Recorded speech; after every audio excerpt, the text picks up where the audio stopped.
आज इस सभागार में अति आस्पद कार्यकारिणी बैठक में उपस्थित इस कार्यक्रम की अध्यक्षता कर रहे हमारे मामा श्री आदरणीय मोहन बाकुल जी,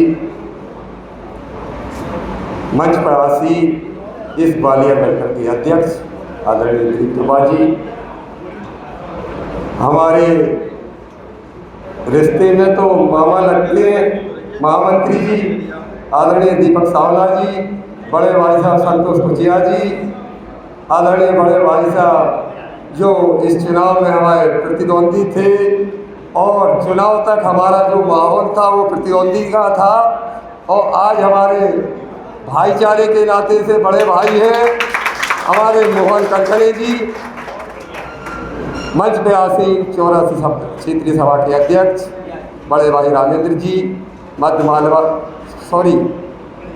महाकौशल क्षेत्रीय सभा के बिंदु क्षेत्रीय सभा के हमारे छोटे भाई, और हमारे इसलिए सबसे ज़्यादा प्यार करने वाले हमारे इस महासभा के मंत्री सुशील सोनी जी, और हमारे पूर्व में जो हमारे कंधे से कंधे लगाने चलने वाले हमारे जानदार शानदार और ऊर्जावान महामंत्री आलोक टिकरिया जी, जिनके मार्गदर्शन में हमने काम किया। आज इस सभागार में सभी हमारे बुजुर्ग, उनको सादर प्रणाम। जैसा कि आपने आज माहौल देखा कि महासभा में आज हमारे पूर्व जो हमारे बुजुर्ग रहे जिन्होंने हमारे इस वट वृक्ष को लगाया, ऐसी परिस्थिति खड़ी है कि इस वट वृक्ष को कुछ लोग उसकी डालियां काट काट कर इसको काट के विध्वंस कर रहे हैं। जैसा लोग कह रहे, हमारे दीपक भाई साहब ने कहा कि बकाया कार्यकारिणी का ढक्कन का पिछले कार्यकाल में हमारे महामंत्री जी गवाह हैं, हमारे उपाध्यक्ष जी गवाह हैं, और बहुत सारे लोग यहाँ गवाह होंगे। उन ढक्कनों की आपने शक्ति नहीं देखी। जैसा कि बुंदेलखंड क्षेत्रीय सभा में एक बैठक थी, उन ढक्कनों ने वह ताकत दिखा दी थी कठिल जी को कि ढक्कनों में क्या शक्ति है। जो 15 कुर्सी स्टेज पे लगी थी, वो सिर्फ कठिल जी अकेले बैठे थे, सारे ढक्कन नीचे बैठे थे। अगर ऐसा हमारे 13 पदाधिकारी करके दिखा दे तो उन ढक्कनों की शक्ति इस महासभा के हिटलर को पता चल जाएगा।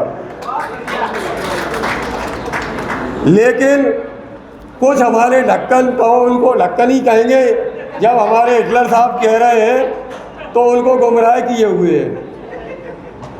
तो उन ढक्कनों को थोड़ा सा हम कहेंगे कि अभी भी समय है, वक्त है, समझ जाओ, रस्सी खींचोगे तो टूट जाएगी।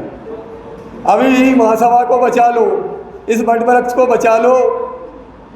कहीं ना कहीं हमारे बुजुर्गों ने खून पसीने से सींचा है इस वट वृक्ष को। हमने भी चुनाव लड़ा था हमारे मोहन कनकले जी बड़े भाई साहब के साथ। पूर्व में जो हमसे उनसे जो भी चुनाव के समय में जो भी बातें वही हैं, उन चीज़ों को जिस दिन परिणाम आया हम सारी चीज़ें भुला चुकी हैं। आदरणीय भाई साहब हमें डबरा में पहली बार मिले चुनाव के बाद, तो हमने बड़े भाई साहब के नाते पैर छुए और हमने एक स्टेटमेंट और एक बाइट भी दी थी कि चुनाव तक जो भी बातें थी वे सब भूल जाना चाहिए। आज एक हमारा समाज है, कोई राजनीतिक मंच तो है नहीं, ना राजनीतिक चुनाव है। हम लोगों को तो समाज के दिशा और दशा बनानी है।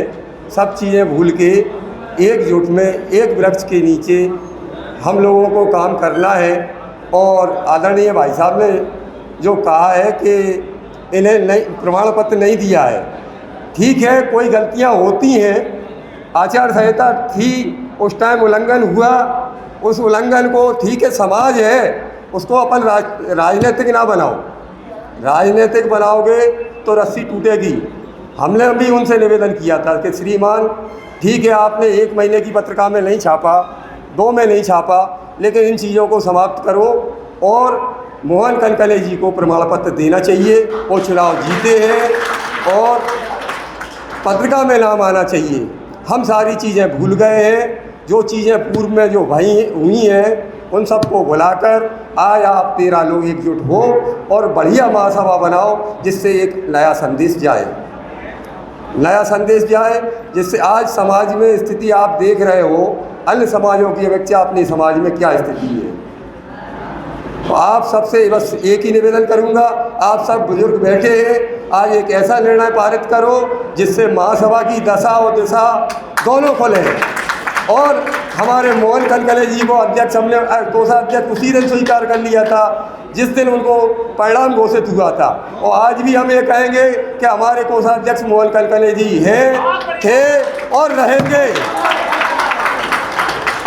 पुनः बार बार बधाई देंगे हम भाई साहब के लिए, पुनः बार बार बधाई देंगे कि भाई साहब हमारे कोषाध्यक्ष हैं, थे और रहेंगे।